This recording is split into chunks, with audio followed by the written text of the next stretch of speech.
على المباشر. مساء الخير يوسف، مساء الخير مشاهدينا الكرام. إذن نتيجة ثمينة، 3 أهداف مقابل هدف واحد للمنتخب الجزائري رغم الظروف الصعبة. معنا يوسف بليلي الذي أعاد إلى المنتخب الوطني، وعودتك كانت مفيدة وعودتك كانت رابحة، 3 أهداف مقابل هدف واحد. يوسف، في ظل الظروف الصعبة وفي ظل هذه الحرارة اللي شفناها في هذه المباراة، في ظل الأجواء الصعبة يوسف. الحمد لله يا ربي، الحمد لله.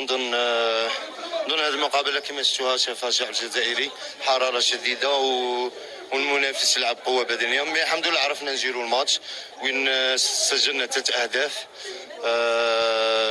اداء ونتيجه. نشكر كل اللاعبين والطاقم الفني والطبي اللي كنا سند واحد ونادوا هذا الفوز الشعب الجزائري. صحيح يوسف بليلي، المباراة القادمة أمام منتخب الموزمبيق يجب تحقيق الفوز للانفراد بالصدارة.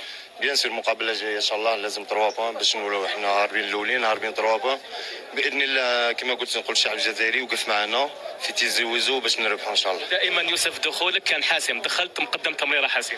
بيان سور الحمد لله. انا جيت باش نمد اضافه، لا بغينا نلعب ساميني، لعب تيتيلار بلاصه، المهم ربحنا وادينا مباراه. شكرا جزيلا لك. اذا عوده اليك يوسف رزيق